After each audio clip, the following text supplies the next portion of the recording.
Lucas, capítulo 19, de 1 a 10.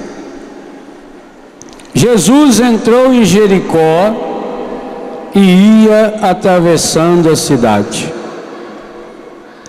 Havia aí um homem muito rico, chamado Zaqueu, chefe dos recebedores dos impostos. Ele procurava ver quem era Jesus, mas não o conseguia por causa da multidão e porque era de baixa estatura. Ele correu adiante, subiu a um sicômoro para o ver, quando ele passasse por ali. Chegando Jesus àquele lugar, levantando os olhos, viu e disse-lhe: Zaqueu, desce depressa, porque é preciso que eu fique hoje em tua casa. Ele desceu a toda pressa e recebeu-o alegremente.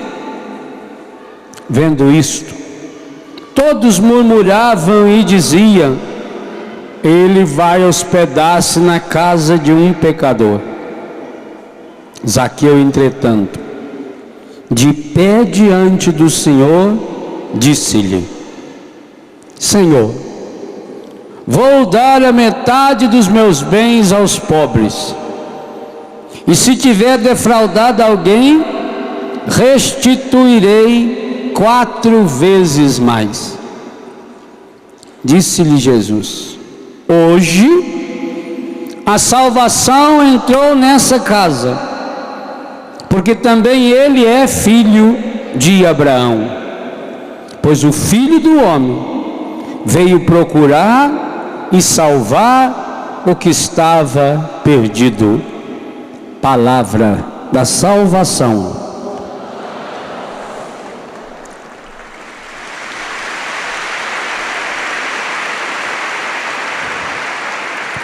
Eu escolhi esse texto para a gente meditar sobre o 7º mandamento. E por que eu escolhi esse texto? Exatamente porque ele nos traz 3 elementos fundamentais que o catecismo aborda quando trata do mandamento da lei de Deus, não furtar. A primeira coisa que o texto mostra, a partir de Zaqueu, é que nenhum bem material, nenhum, pode preencher o vazio que existe no coração humano. Segunda coisa que nos mostra, a causa. Por que Zaqueu se transformou nesse grande ladrão? Porque lá no mais íntimo, Zaqueu queria ver Jesus. E isso também acontece conosco. Enquanto nós não nos encontramos com o Senhor, estaremos sempre numa busca, e muitas vezes, feito Zaqueu, uma busca pecaminosa, porque queremos encontrar a segurança da nossa vida nos bens materiais, fora de nós. Terceira coisa importante, Jesus só disse: hoje a salvação entrou na sua casa a partir do momento que Zaqueu decidiu romper com o pecado e compreendeu algo que o catecismo aborda de uma forma muito bonita, inclusive citando umas 10 vezes algum texto de João Paulo II, Solicitudo Rei Socialis, Laborem Exercis, os textos sociais de João Paulo.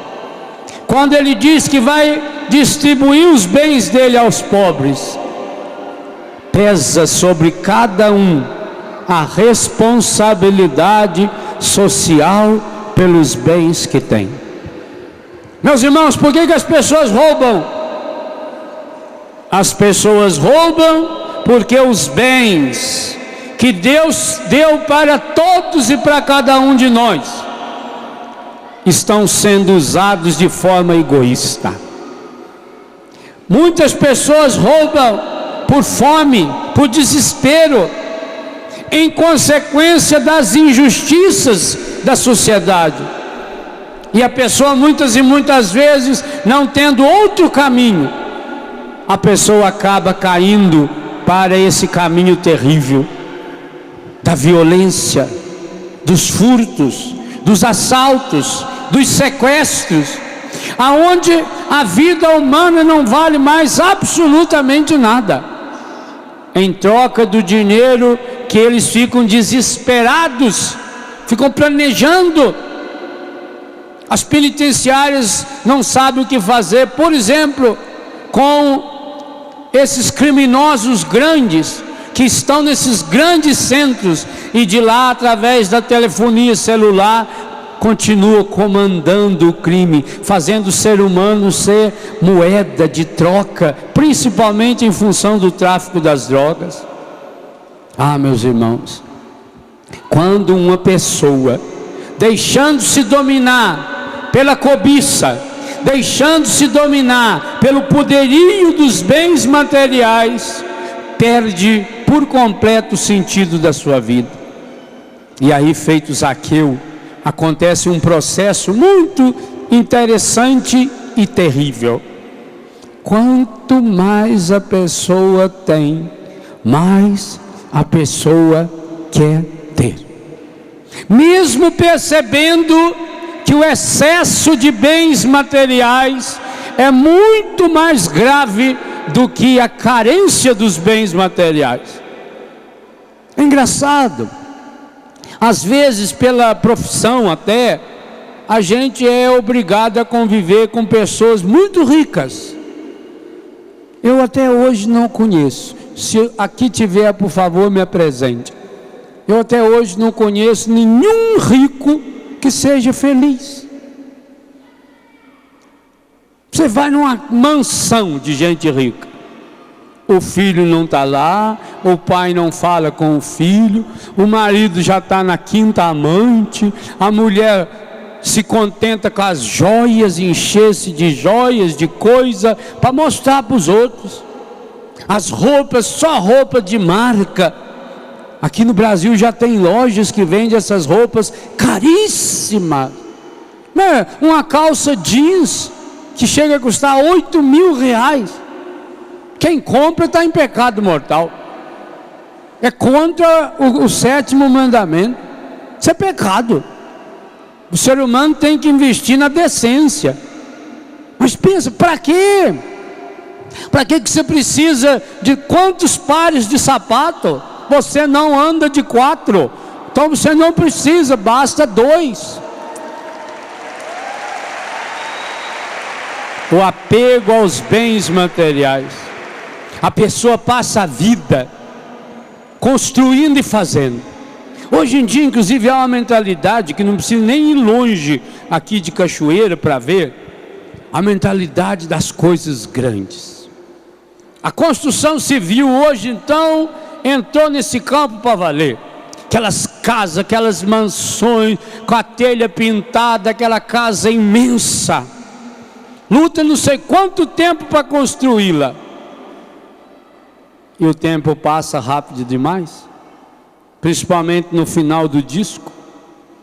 E aí o filho mais velho casa, a menina vai embora para fazer intercâmbio em outro país, o mais novo sai de casa e está lá a síndrome da casa vazia. Ah, como é terrível. E aí cai nos vícios.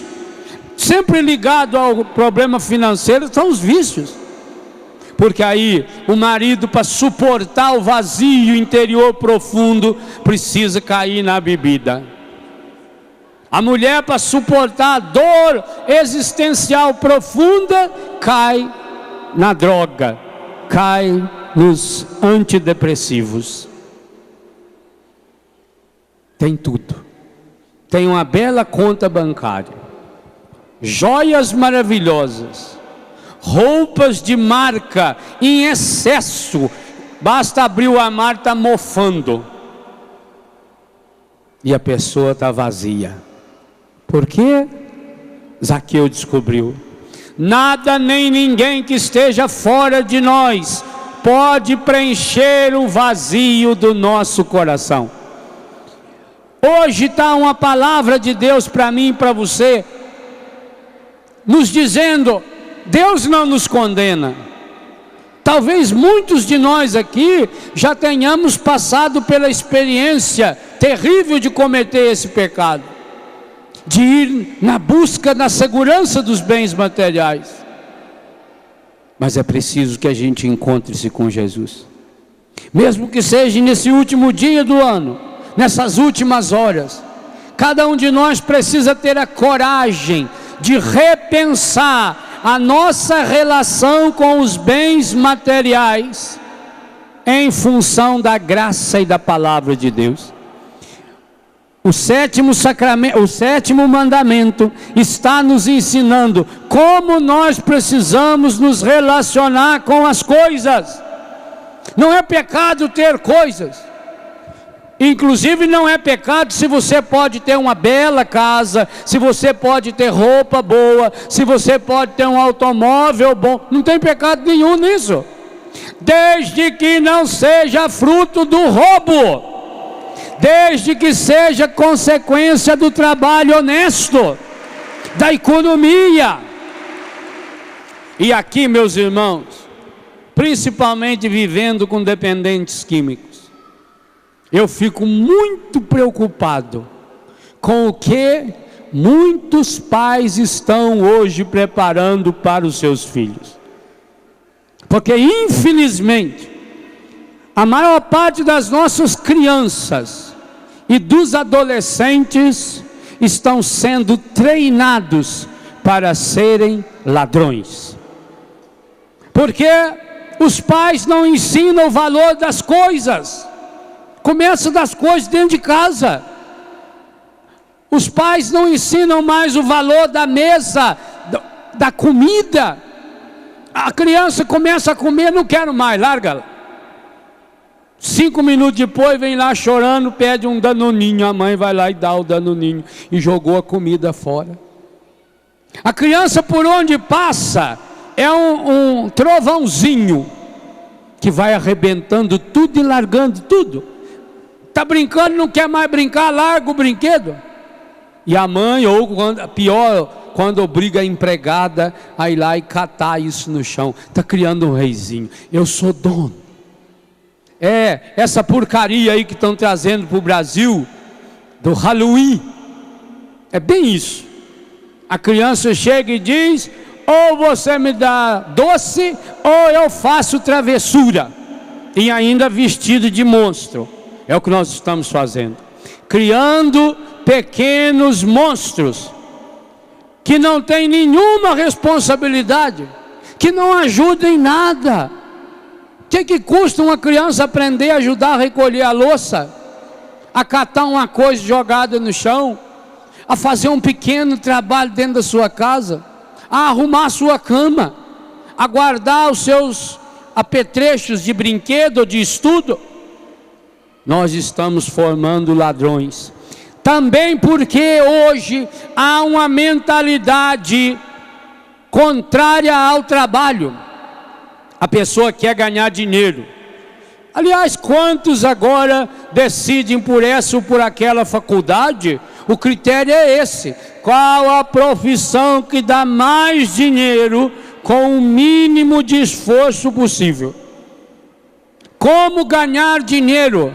Como tornar um milionário? Basta ver. Hoje é dia de sorteio das loterias que não foram sorteados durante o ano ainda. A pessoa que vai lá naquela esperança de ganhar 20, 30, 40, 50, 80 milhões de reais, porque acha que isso vai resolver a sua vida. E que pena que não resolve. Primeiro porque para um ganhar 30 milhões tem que perder um. Eu digo que dinheiro de loteria é dinheiro roubado, É dinheiro que foi tirado da esperança de cada um, da falsa esperança que se colocou no coração de... Porque cada pessoa que vai lá jogar, joga com uma intenção, a intenção de ganhar. Joga na ilusão de que pode ganhar. E aí 30 milhões, 40 milhões, 50 milhões iludidos, para que um possa ganhar. Esse dinheiro não pode ser abençoado por Deus? Talvez... E eu já falei isso ao Eto algumas vezes. O grande profetismo das campanhas do projeto Dai-me Almas mensalmente é esse. É o profetismo da unidade. Para a sua família, a lição dos 99% tem que ser uma aula profética para dizer, talvez sua família não tenha conseguido 100%. E sabe por quê? Porque cada um não deu 100%. Quando cada um dá 100%, nós passamos esse 100%. E isso precisa acontecer não só em relação ao dinheiro, não só em relação aos bens materiais, mas em relação ao meu tempo, em relação à minha oração, em relação à capacidade de ouvir, em relação à capacidade de acolher o outro. Aquilo que o mundo tenta preencher com os bens materiais, na verdade, só poderia vir a partir de uma experiência feita Zaqueu. A experiência de descer correndo da árvore, de acolher alegremente Jesus em sua casa. A experiência de ver o que eu preciso corrigir. E aqui vem algo que muitos de nós precisamos e podemos fazer. Aquilo que você tem em excesso, já dizia São João Crisóstomo, é porque você está roubando dos pobres. Meus irmãos, nós hoje precisamos lutar contra um inimigo medonho, chamado consumismo materialista. Precisamos educar nossas crianças contra o consumismo materialista. O materialismo é uma doutrina que diz que o ser humano vale por aquilo que ele tem. Essa é uma doutrina muito presente nos países do norte, nos países ricos, que acreditavam, não, quando nós tivermos a segurança material, e eles têm, e para isso reduziu-se o número de filhos. E hoje, há poucos dias eu estava nos Estados Unidos e escutava uma mãe de família desesperada, porque ela tem um filho de 20 e poucos anos e uma filha que vai fazer 16 anos. E por que ela está com tanto medo dessa filha que vai fazer 16 anos? Porque com 16 anos a moça pode dizer para a mãe, estou indo embora, vou fazer a minha vida. Porque com 16 anos a menina pode levar o namorado para dentro da casa dela, no quarto, fechar a porta e ficar lá dentro se relacionando com ele. E se a mãe bater na porta, ela processa a mãe por invasão de privacidade. É o país da liberdade. Percebem? Aqueles que buscaram a segurança dos bens materiais, aqueles que foram atrás de, quem sabe, salvar economicamente a sua família, hoje está perdendo a família, porque não teve tempo. Se amor a gente aprende amando, como é que a gente vai de uma hora para outra querer que meu filho me ame, que meu pai me ame, que meu marido ou minha esposa me ame, se eu estou gastando a minha vida única e exclusivamente para conseguir bens materiais, colocando aí a ilusão de que tendo as coisas a pessoa é feliz. Adeus ano velho, feliz ano novo, que tudo se realize no ano que vai nascer, muito dinheiro no bolso. Olha, a aspiração é essa. Talvez fosse melhor nós cristãos aprendermos a muito amor no coração, Porque quando tem muito amor no coração, mesmo que não tenha muito dinheiro no bolso, dá um jeito. Eu dizia, eu não conheço gente rica feliz. No entanto, você vai no interiorzão desse Brasil, gente pobre, que não tem nada, aquela casa de chão batido, pessoa não tem dente na boca mais, aquela filharada, 5, 6, 8, e eles partilham o que tem, eles sabem sorrir. Que maravilha, meus irmãos. Vocês acham que para chegar nesse 99%, houve grandes e generosas doações? Não.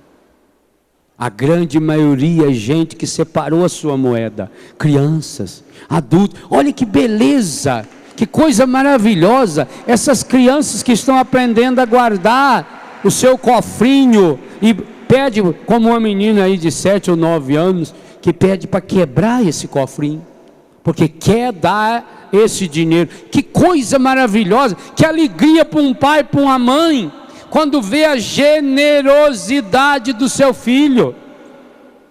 Eu acho muito difícil uma criança rica aprender a partilhar os bens, porque só pensa em si. E aí, meus irmãos, quando falta os bens materiais, a pessoa é capaz de pecar contra o mandamento. Então a primeira coisa que nós precisamos lutar, através de uma evangelização correta, é a luta contra o espírito materialista. E nós sabemos que esse espírito é demoníaco. Ele foi lá propor para Jesus: eu te dou tudo se você me adorar. A única coisa que ele quer é que você o adore.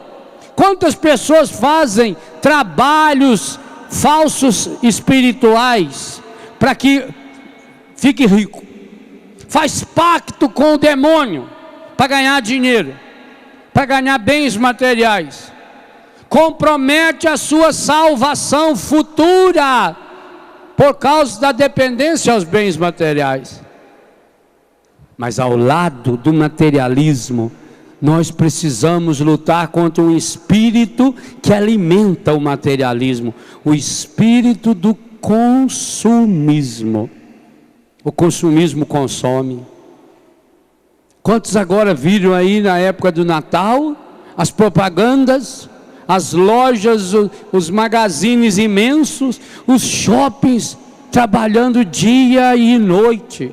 Em São Paulo e em Curitiba, por exemplo, shoppings que passaram a noite inteirinha funcionando, 30 e tantas horas funcionando, para que as pessoas fossem comprar. E muitos aqui, quem sabe, vão iniciar 2006 com dívida. Aí vem o desespero, porque tem que pagar o IPTU, porque tem que pagar o IPVA. A árvore símbolo do Brasil em janeiro é o IP, não a árvore do IP bonito, mas o IPTU, o IPVA, o IP não sei o que lá. Aí vem o desespero da compra do material escolar, aí vem o aumento disso e daquilo, e a pessoa se desespera. Por quê? Se desespera porque não aprendeu. Enquanto não aprender, o desespero virá. Se desespera porque gastou mais do que devia. 3 perguntas você precisa fazer antes de comprar qualquer coisa, se você não quiser cometer o pecado contra o 7º mandamento. Primeiro, eu quero comprar? Parece uma pergunta boba, mas é fundamental, porque a maior parte das coisas que as pessoas compram, elas não querem comprar. Ela compra seduzida pelos meios de comunicação social. Ela compra seduzida pela propaganda. Inclusive, compra coisas que deixam ainda mais feia do que já é. Roupas ridículas. Viu um artista usar aquela roupa, vai lá e compra na Fiusa. Fiusa significa uma esperança. na fiusa de que vai ficar parecido com a artista. Mas se olhar bem no espelho, minha Nossa Senhora, certas roupas você não pode usar. Não só no sentido pecaminoso, não. Eu estou falando no sentido estético. Os antigos já diziam: quem tem perna feia não use calça curta, que vai parecer mais ainda, e todo mundo já vai olhar. Você precisa aprender a se vestir. E aprender a se vestir significa: eu não vou usar uma roupa só porque está na moda. Até porque a moda, muitas e muitas vezes, é uma coisa medonha e horrorosa, e que muda exatamente por isso. Às vezes você tem uma roupa boa lá no seu guarda-roupa, usou 2 ou 3 vezes, saiu da moda. Quando você vai comprar algo, pergunte-se: eu quero de fato comprar? Eu quero, ou eu estou influenciado pelos meios de comunicação? Segunda pergunta: eu posso comprar? Mas aí a gente paga em 10 vezes. Sim, quanto de juros já colocou em cima disso para pagar em 10 vezes? Entra com dívida. E aqui tem uma coisa muito séria que a palavra diz: não fiqueis devendo a ninguém coisa alguma. Gente, quem vive na dívida, vive na dúvida. Dívida é mãe da dúvida, da insegurança, do mau humor, da irritação, da falta de confiança em Deus e em si mesmo, do desânimo, da depressão, porque a pessoa se envolveu, foi se envolvendo. E aí tem um erro medonho. O sujeito deve, aí ele vai lá e faz um empréstimo para pagar aquela dívida. Pagou aquela, mas ficou com uma maior, juro em cima de juro. Quantos casais não têm mais tempo de se cultivar, de se amar, de passear junto, de saborear um prato de comida, uma pizza, um jantarzinho simples? Porque fica preocupado, angustiado. Quanta gente não dorme porque fica angustiado, preocupado. Meu Deus do céu, porque eu preciso disso. E aí começa a ir atrás dessa santalhada que entende de dívida. São Judas, Santo Edviges, Santo Expedito, é hoje que eu estou precisando. Santa Rita. Quanto santo! Basta ver as festas desse santo, junta 500 mil pessoas, os endividados, e vão lá e levam uma vela desse tamanho, ou uma vela maior ainda que a pessoa, e entrega o papelzinho para Deus resolver. Eu vou dizer uma coisa a você: se você não mudar de vida, principalmente procurando seguir os mandamentos, você pode inclusive passar a morar lá na frente do santo, pôr fogo na sua cabeça em vez da vela, que o santo não vai poder fazer absolutamente nada. Agora, se você está lutando honestamente, e se descobrir que errou, que pecou, que roubou, que se deixou levar por uma coisa errada, se você descobriu e luta e trabalha honestamente, então tenha grande devoção a qualquer outro desses santos, porque o santo é aquele que se alia a nós na busca do bem. Como é que eu vou fazer uma promessa para Deus me ajudar a conseguir algo que é ilícito, que é pecaminoso? Segunda pergunta, portanto: eu posso? De fato posso? Ou eu vou ficar juntando depois dívida em cima de dívida, desesperado? E se eu não posso, eu entrego para Deus. Terceira coisa, importantíssima essa pergunta: eu preciso? Eu necessito? Meu irmão, 90% das coisas que você comprou esse ano, você não necessitava. Depois você faz o cálculo em casa para ver. Quantas bobagens se compra? Vai na rua, não sei lá qual rua, encontra lá aquela loja que vende aqueles bichinhos de cristal, uma galinhazinha de cristal, um bichinho de cristal, vai lá, compra um monte daquilo, espalha aquilo em cima da mesa. E agora tem que ficar cuidando para ninguém derrubar, cuidando para ninguém quebrar, limpando, leva uma hora para limpar. Para que você precisa dessa coisa? Nem enfeite não é, porque é horrível. Inclusive não é feito de cristal, que lá é um acrílico com um produto químico lá. Nem de verdade não é. Você está tentando preencher vazio. Eu preciso, eu posso, eu quero. E nós cristãos precisaríamos colocar ainda uma pergunta por trás de tudo isso.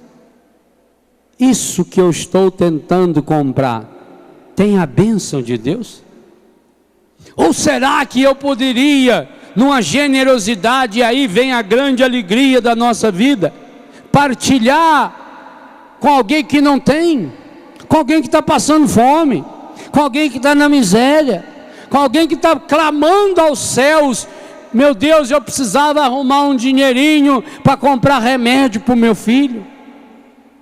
Ao lado dessa posse, ao lado do acúmulo, ao lado dessa mentalidade consumista, materialista, da pessoa que nunca está satisfeita, ao lado disso, quanta gente passando fome, crianças morrendo de fome, e nós não estamos nem aí com isso aí.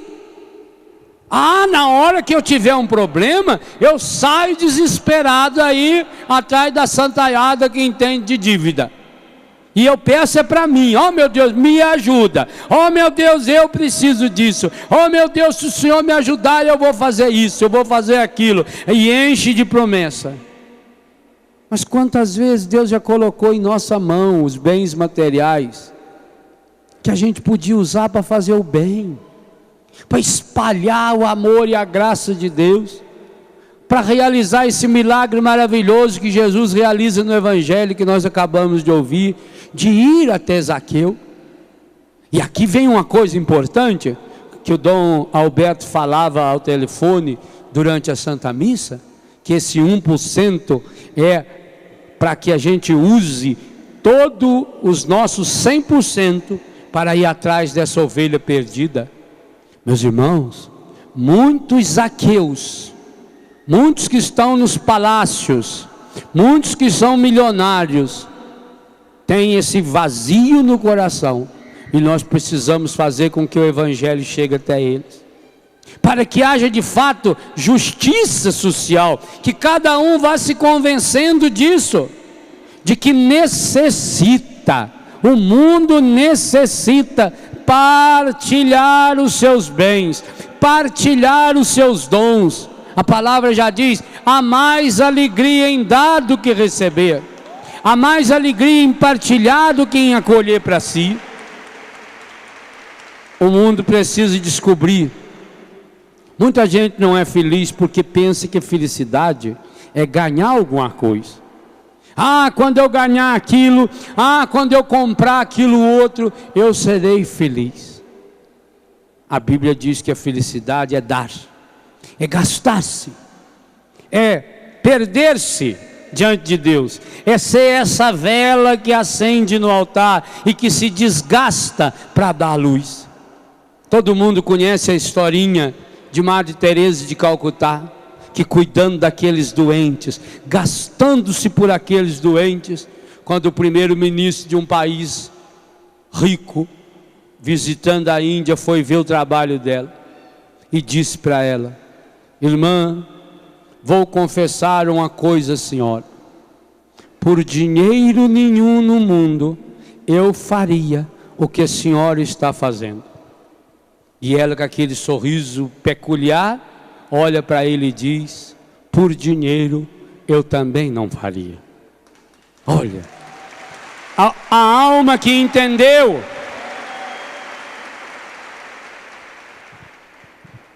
Quantos jornalistas ficaram em Roma depois da morte de sua santidade, o santo homem de Deus, João Paulo II? Os jornalistas estavam ansiosos, esperando a leitura do testamento do Papa. E com certeza, muitos jornais materialistas estavam ali para falar da fortuna do Papa. Porque é um homem feito João Paulo, que visitou o mundo inteiro, que se encontrou com os homens mais importantes e as mulheres mais importantes do planeta. Ele devia de ter muita coisa, eu pensava. E quando abriu o testamento era só espiritual. Ele não tinha nada, nada. A única coisa que ele tinha era um lenço, que inclusive foi para o santuário de Fátima, a roupa que ele vestia. Ele não tinha mais nada, porque ele deu tudo. A caridade do Papa faz quantas maravilhas no mundo. Aliás, a imprensa não conta essas coisas. O quanto que o Vaticano investe em doações, principalmente na hora dessas catástrofes da humanidade. Nesses países pobres que não aparecem nos meios de comunicação porque não interessa para eles. Como é bom quando a gente aprende a não se apegar a nada nem a ninguém. Quando a gente aprende que a gente precisa trabalhar, que a gente precisa lutar honestamente, que os bens materiais não são pecaminosos, que o ter não é pecaminoso, principalmente quando eu tenho para melhorar o mundo, quando eu tenho para ajudar as pessoas, para investir em educação, para investir em cultura, para investir nas obras sociais. Quanta oportunidade a pessoa tem de fazer o bem, com o pouco, com o muito que tem. Mas é preciso para isso uma mentalidade. O melhor tem que ser para Deus. Eu vou dar o meu melhor, eu reservo. Nunca me esqueço quando o moleque lá no Biguá, que vinha a festa do padroeiro, e os festeiros iam de casa em casa pedir o que cada um podia doar. E o fazendeiro dizia: eu reservei o melhor tourinho, o bezerro mais bonito, esse é do santo. E se é do santo, ninguém põe a mão. Mas aqueles pobres que não podiam dar um bezerro, davam um porquinho. Não podia dar um porquinho, reservava o melhor frango, a melhor galinha. Tinha gente que não podia dar a galinha, reservava uma dúzia de ovos, que é para ajudar a fazer os cartuchos, os bolos. E alguns diziam: eu não tenho nada para dar, então eu dou o meu trabalho. Eu vou lá ajudar a assar, eu vou lá limpar, ficar na cozinha limpando. E aí acontecia aquelas festas, que era o acontecimento do ano, que era o momento mais solene, que a mãe reformava a roupa dos tios que morria, para a gente ir de roupa nova. Era bom quando morria uns tio grande, que aí 3, 4 irmãos de roupa nova. É uma beleza. A pobreza gera a generosidade, faz você aprender a partilhar. E era aquela festa maravilhosa, aquele povo todo na missa, cantando, rezando, e depois se divertindo, e as crianças brincando, e as comadres se reencontrando e partilhando, e os compadres partilhando vida. Isso alimenta. Rico não pode ir nessa festa porque ele tem medo de ser sequestrado.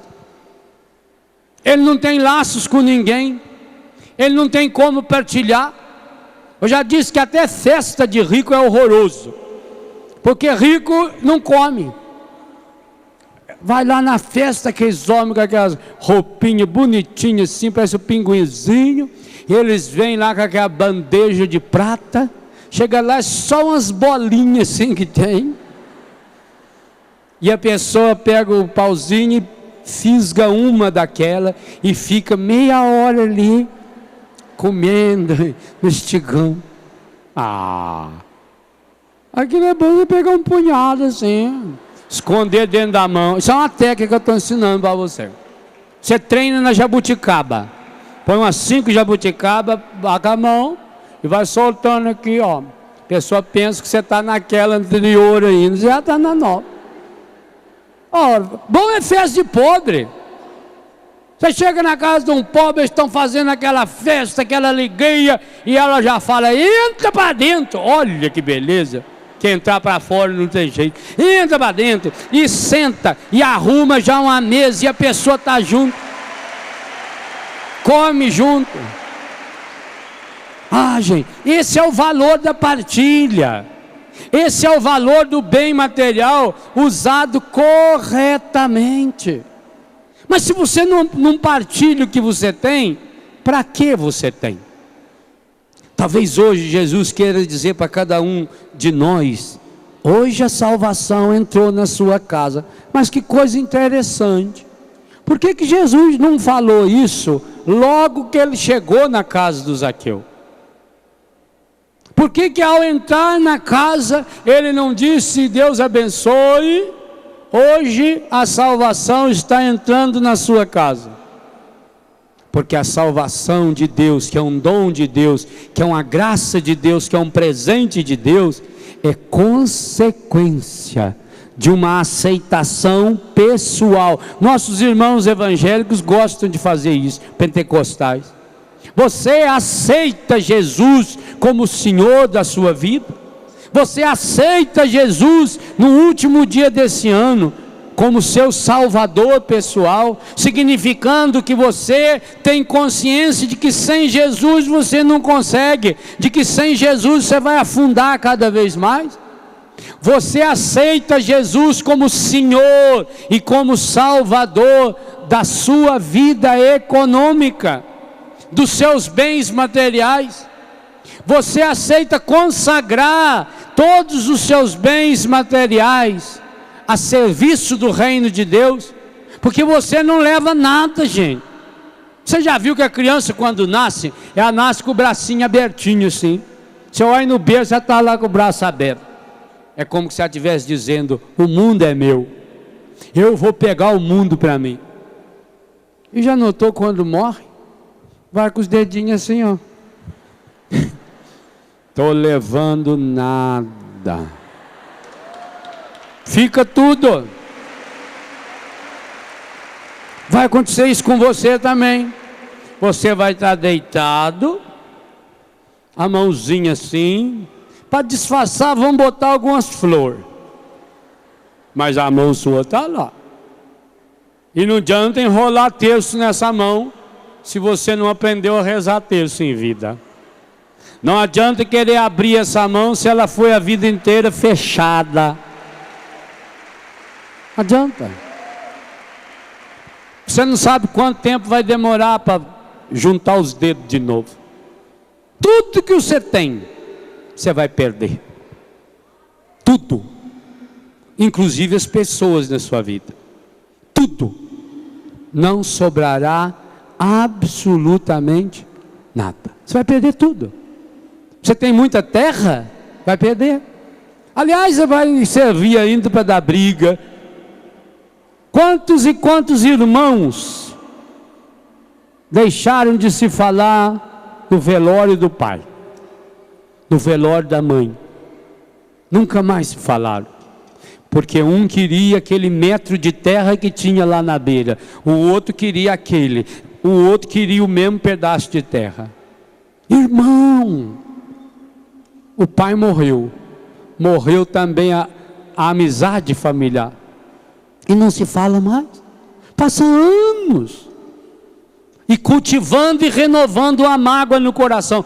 Porque me roubaram, porque foi injusto, porque eu tinha direito. Direito para quê?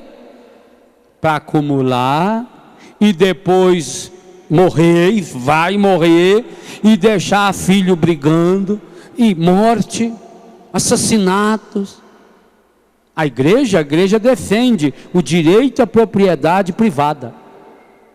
E inclusive diz bem claro no catecismo que cabe ao poder público defender esse direito. Ninguém tem o direito de invadir a propriedade do outro, ninguém tem direito de pegar as coisas do outro, porque isso é roubo, isso é furto, e é contra os 10 mandamentos em que Jesus retomou todos eles várias vezes. Se há uma área que Jesus retomou muitas vezes, foi o relacionamento econômico, o nosso relacionamento com os bens materiais. Mas esse direito não é um direito absoluto. Significa, eu uso os meus bens do jeito que eu bem entendo. Não, senhor. Pesa João Paulo usou essa frase, pesa uma hipoteca social sobre aquilo que eu tenho. Quantas pessoas estão acumulando para ir fechar os dedinhos, para deixar um rastro de morte, de dependência, estragado. Hoje nós precisamos pedir ao Senhor, e eu falo isso especialmente para as famílias que estão vivendo momentos de dívida e de dúvida, repito, para as pessoas que estão desesperadas diante das dívidas que foram acumulando, das pessoas que estão apavoradas diante do que precisa pagar daqui a alguns dias, porque precisa pagar. O 7º mandamento é contrário às falcatruas, à enganação, ao roubo. Você não pode ganhar dinheiro desonesto, enganando as pessoas, mentindo quanto à qualidade e à origem dos bens que você vende, roubando no peso. Que absurdo! Porque quer ganhar um pouquinho a mais, rouba no peso, mas depois vai perder tudo. Meus irmãos, nós vamos perder tudo que nós ganhamos honestamente. Muito mais rápido vamos perder tudo que nós adquirimos de modo desonesto, através da falcatrua, através da enganação, através da mentira, através do uso errado do corpo, através do uso errado da inteligência. Quanta gente que é um gênio, uma inteligência, de vez em quando a gente vê na televisão, o fulano jovem, 18, 19, 20 anos de idade, que vai lá no computador e transfere dinheiro da conta bancária de fulano, de ciclano para ele. Uma inteligência fabulosa. Quanto bem essa pessoa podia fazer, mas não, porque pensa em si. O mundo vai ficando pobre quando as pessoas só pensam em si, só pensam em acumular. Oh, meu irmão, minha irmã, nunca você terá dinheiro para comprar tudo que o mundo inventa que você precisa para ser feliz. Eu conto no livro Cura Interior, um livrinho fininho, já está em 15ª edição, graças a Deus, a história daquela senhora, que eu vou resumir, daquela senhora que foi entrando em depressão, foi ficando angustiada, foi ficando triste, porque queria que o marido lhe comprasse um sofá novo. Talvez vale para a senhora isso. Chegou no final do ano, com o 13º eu vou comprar um sofá novo. Quero um sofá novo. O marido chegava em casa do serviço, ela falava, compra um sofá novo para mim. Senhor, bem, mas nós não temos dinheiro, está difícil a situação, nós precisamos guardar o dinheiro para comprar caderno para as crianças, livro, mês que vem, compra um sofá para mim.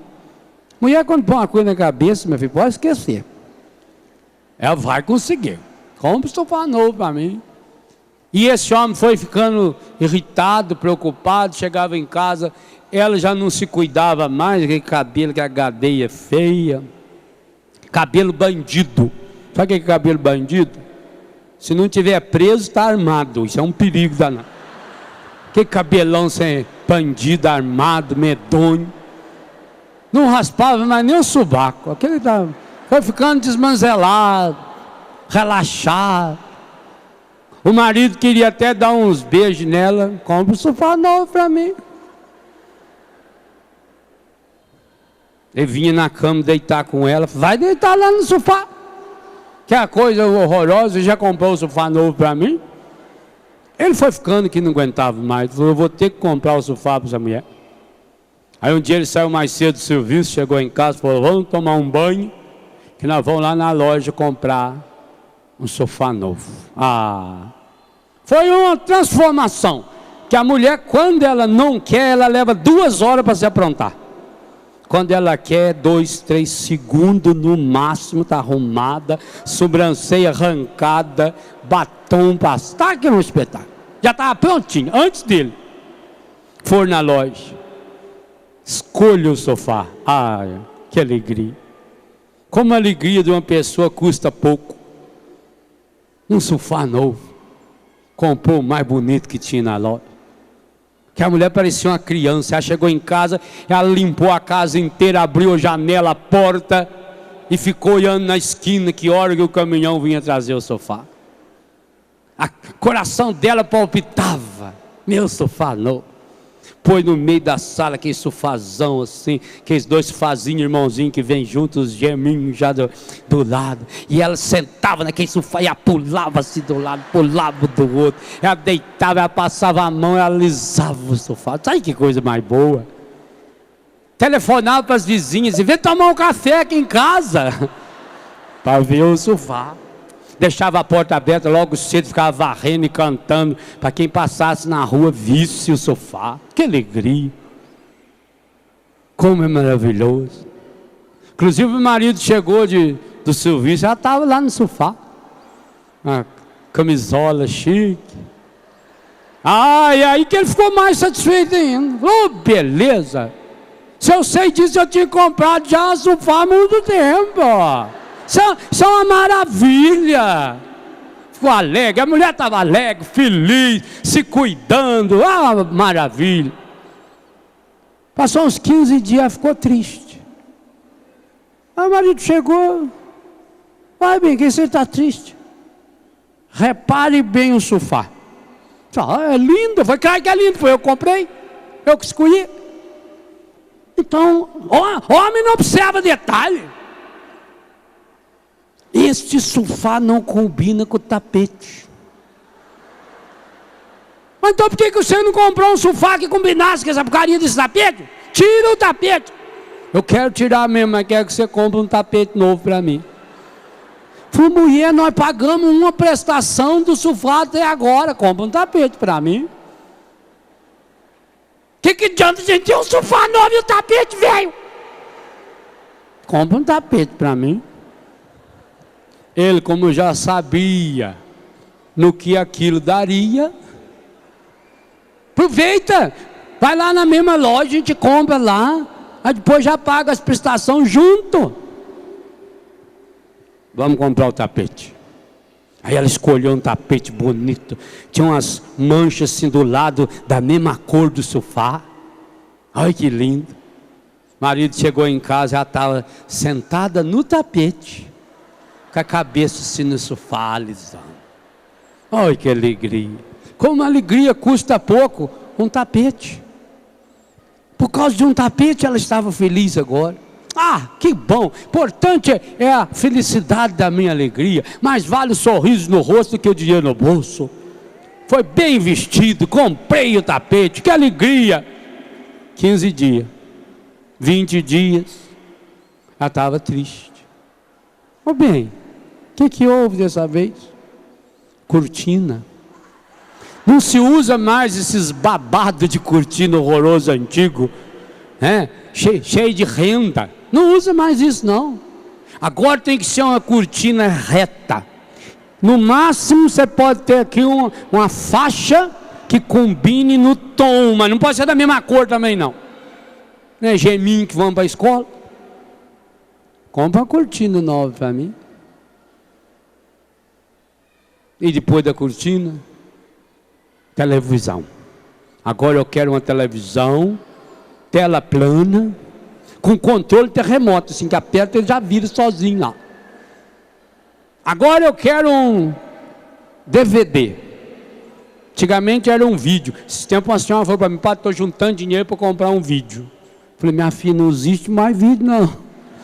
Faz tempo que a senhora está juntando, né? Aliás, a gente faz isso, a gente junta mesmo dinheiro para comprar aquilo que quando você puder comprar já não existe mais. Todos nós aqui vimos o nascimento e a morte do videocassete, do fax. E logo vai ser do celular também. Logo, logo o Brasil, esse ano o Brasil deve entrar já no sistema digital de televisão. Aí vai ser aquela correria para comprar uma televisão que funcione no sistema digital. Aí comprou o DVD, comprou a televisão nova, comprou o ar-condicionado novo. Aí era hora de ir para o quarto. Aí, meu filho, tem que ser essas camas king size longa, que cabe 18 em cima da cama, esses colchões de 2 ou 3 andares, você precisa colocar um elevador do lado do colchão para subir na cama. Aí agora precisa fazer um close, que imagina trocar roupa perto do marido, não, agora é lá no close. E tem coisa demais, quantos closes você conhece aí que é tudo cheio de armário e ainda não sobrando, mas eu preciso. Depois vai para a cozinha, minha Nossa Senhora. Compare a cozinha da sua avó, com aquele fogão de lenha, aquela pia que nem era pia, era um toco para pôr a gamela em cima para lavar, dentro daquela bacia da gamela. Tinha umas loucinhas lá, mas não era bom chegar na casa dela, aquela felicidade. Agora a cozinha é tudo com controle remoto. O fogão não precisa ter fogo. Abre ali, vai sozinha, já acende o gás. Já economizou. Lembra do Magic Quick para acender fogo? Era o presente de Natal que a velharada queria. Era ficar apertando. Uma vez, gente, a minha avó quase arrancou meus dedos. Porque ela ganhou um daquele, um revolvinho daquele, para acender o fogo. E eu achei tão bonito, fiquei testando. Acabou a mola lá de dentro. Minha avó queria arrancar os meus dedos. Não bateu em mim por um milagre.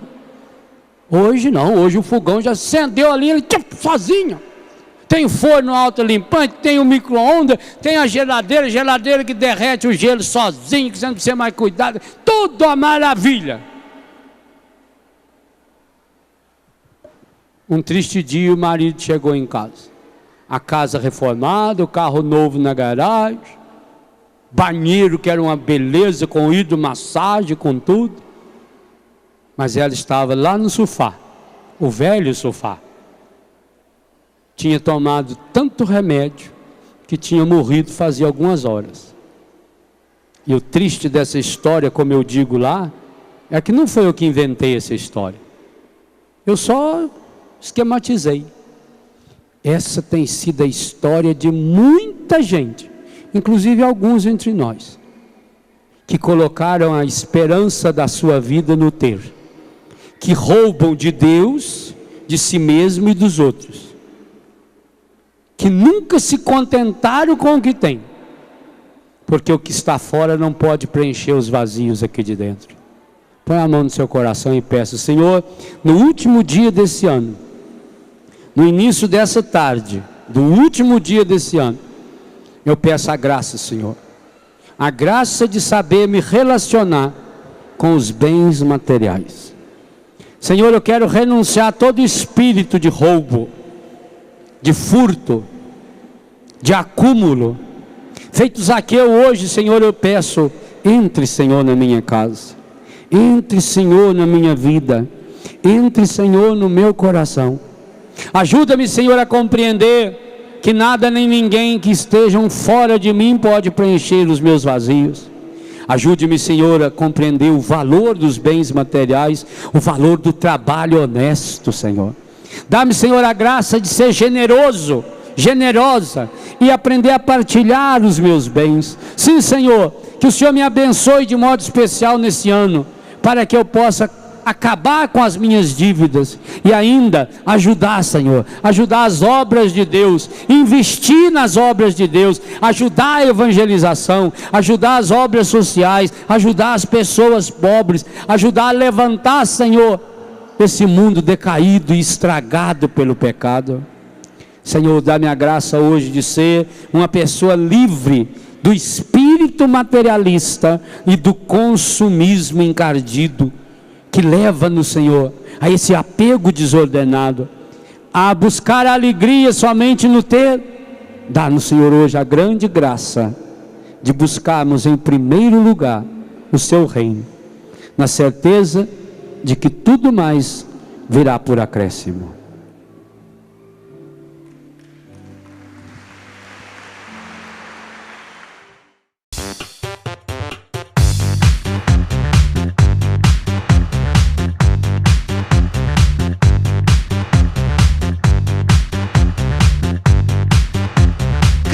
Inovaplay.com. Assine já!